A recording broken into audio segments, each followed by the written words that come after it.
Welcome back to T news. ఇక కాంగ్రెస్ సర్కార్ నయవంచనకు care of address గా మారింది. బీసీల విషయంలో హస్తం పార్టీ అసలు రంగు బయటపడింది.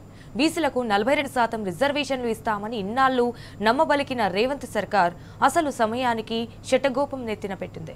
గతంలో ఇచ్చిన 23% రిజర్వేషన్లను సైతం దక్కనివ్వకుండా ఆ వర్గం ప్రజలకు అన్యాయం చేసింది.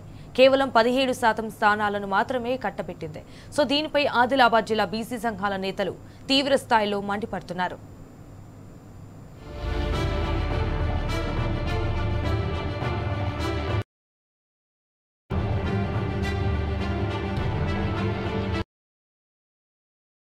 కాంగ్రెస్ సర్కారు మాటలు నీటిమూటలయ్యాయి. బీసీలకు 42% రిజర్వేషన్లంటూ ఇచ్చిన హామీ బుట్టదాఖలైంది. కేసీఆర్ సర్కారు బీసీలకు ఇచ్చిన 23% రిజర్వేషన్లను సైతం రేవంత్ రెడ్డి ప్రభుత్వం అమలు చేయడం లేదు. ప్రభుత్వం విడుదల చేసిన గణాంకాల్ని పరిశీలిస్తే బీసీలకు రిజర్వ్ చేసిన స్థానాలు కేవలం 17%కే పరిమితమయ్యాయని స్పష్టమవుతోంది. దీంతో నమ్మించి గొంతుకోయడంలో కాంగ్రెస్ ను మించిన పార్టీ లేదని తేలిపోయింది.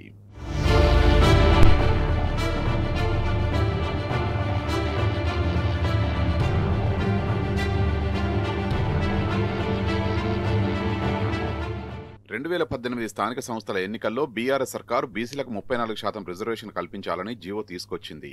అది జీర్ణించుకోలేని కాంగ్రెస్ అడ్డుపడింది. పైగా బీసీ డిక్లరేషన్ పేరుతో నాటకాన్ని రక్తి కట్టించింది. 42% రిజర్వేషన్ ఇస్తామంటూ అమలు సాధ్యం కాని హామీ ఇచ్చింది. ఈ మేరకు స్థానిక సంస్థల ఎన్నికల్లో బీసీలకు 42% రిజర్వేషన్లు కల్పిస్తున్నామంటూ గత సెప్టెంబర్లో డ్రామాకు తెరలేపింది. ఆర్డినెన్స్ కుట్ర పటాపంచలవ్వడంతో జీవో పేరుతో నయవంచనకు పాల్పడింది. డెడికేషన్ కమిషన్ ఇచ్చిన నివేదిక ఆధారంగా స్థానిక సంస్థల ఎన్నికల్లో రిజర్వేషన్లు ఖరారు చేసింది. మరోవైపు కొందరు కాంగ్రెస్ నాయకులతో కోర్టుల్లో కేసులు వేయించింది. ఈ అంశంలో కోర్టు సైతం జోక్యం చేసుకోవడంతో దీనిని సాకుగా చూపి బీసీలకు 42% రిజర్వేషన్ ఇస్తామన్న హామీపై యూటర్న్ తీసుకుంది. ఈ నిర్ణయంపై ఆదిలాబాద్ జిల్లాలోని బీసీ సంఘాల నేతలు తీవ్ర స్థాయిలో మండిపడుతున్నారు.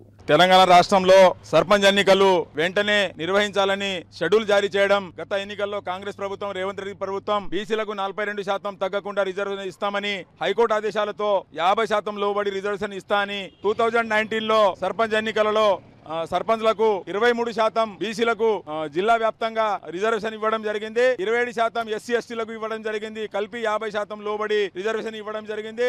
ఇలా రాష్ట్ర ప్రభుత్వానికి డిమాండ్ చేస్తున్నాము. ఇలా ఆదిలాబాద్ జిల్లా కేంద్రంలో జిల్లా కలెక్టర్ గారిని కూడా దరఖాస్తు ఇవ్వడానికి వచ్చినాము. ఇక్కడ కలెక్టర్ గారు అవైలబుల్ లేరు కాబట్టి దానికోసం ఈరోజు ఇక్కడ కలెక్టర్ ముంగట ఆందోళన కూడా చేయడం జరిగింది. మరి బీసీలకు న్యాయం చేయాలని కూడా డిమాండ్ చేస్తున్నాము.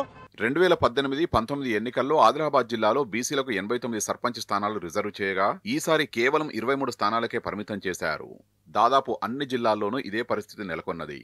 ఆదిలాబాద్ జిల్లాలో ఈసారి మొత్తం సర్పంచ్ స్థానాల్లో కేవలం 4.86% మాత్రమే బీసీలకు కేటాయించారు. జిల్లాను యూనిట్ గా తీసుకుని రిజర్వేషన్లు ఖరారు చేయడం, రొటేషన్ పద్ధతిని అవలంబించడం, డెడికేషన్ కమిషన్ నివేదికను పరిగణలోకి తీసుకోవడంతో కొన్ని చోట్ల బీసీలకు రిజర్వేషన్లు దక్కలేదు. ఆదిలాబాద్ జిల్లాలో బజార్ హత్నూర్, మావల, నేరడిగొండ, సాత్నాల, సొనాల, సిరికొండ మండలాల్లో ఒక్క సర్పంచ్ స్థానం కూడా బీసీలకు రిజర్వ్ కాలేదు. దీంతో ఆయా మండలాల్లోని బీసీలు ఆందోళన వ్యక్తం చేస్తున్నారు. అధికారులు మాత్రం నిబంధనల ప్రకారమే రిజర్వేషన్లు కల్పించామని చెబుతున్నారు. అలా చేసినప్పుడు గతంలో ఎన్ని స్థానాలైతే బీసీలకు కేటాయించారో అన్ని స్థానాలు తిరిగి బీసీలకు రావాలి. అయితే గతంలో వచ్చిన స్థానాల్లో సగం కూడా బీసీలకు ఎందుకు రాలేదంటూ బీసీ సంఘాల నాయకులు ఆవేదన వ్యక్తం చేస్తున్నారు. రాష్ట్ర ప్రభుత్వం మీద ఈ ధర్నాలు, రాస్తా రోకోలు, మరి 42% మీద బీసీలందరూ ఏకమై 42% మీద రిజర్వేషన్ మీద పోరాటాలు సిద్ధమయ్యాయి. స్థానిక సంస్థల ఎన్నికలకు వెళ్దామని చెప్పేసి మరి ఈ ప్రభుత్వం నోటిఫికేషన్ కూడా ఇవ్వడం జరుగుతున్నది. మరి దాని మీద 42% మరి ఇస్తానని చెప్పి మరి కామారెడ్డిలో డిక్లరేషన్ ప్రకారం ఇస్తామని చెప్పిన తర్వాత మరి 9వ షెడ్యూల్లో పెట్టకుండా ఆ పార్టీ మీద ఈ పార్టీ మీద బురద జల్లుకుంటూ బీసీలకు మోసం చేయడం జరుగుతున్నది. దయచేసి 42% మీద బీసీలు పెద్ద ఎత్తున ఇంకా పోరాటాలు సిద్ధమవుతున్నారు. కాబట్టి బీసీలను రెచ్చగొట్టకుండా దయచేసి 42% ఇచ్చి మరి 9th షెడ్యూల్లో పెడితేనే 42% వస్తుంది. కాబట్టి మీరు వెంటనే బీసీలకు న్యాయం చేయాలని చెప్పేసి కోరడం జరుగుతున్నది. జై బీసీ. పాత పద్ధతుల్లో ఎన్నికలకు వెళ్లినప్పుడు పాత పద్ధతుల్లో బీఆర్ఎస్ సర్కార్ ఇచ్చినట్లు బీసీలకు 23% రిజర్వేషన్ అయినా ఇవ్వాలి. అయితే అది లేకుండా డెడికేషన్ కమిషన్ నివేదిక ఆధారంగా బీసీలను 17%కే పరిమితం చేయడం ఏంటని బీసీ వర్గాల ప్రజలు ఆగ్రహం వ్యక్తం చేస్తున్నారు. మాయమాటలు చెప్పి మోసం చేసిన కాంగ్రెస్ పార్టీకి కర్రు కాల్చి వాత పెడతామని హెచ్చరిస్తున్నారు.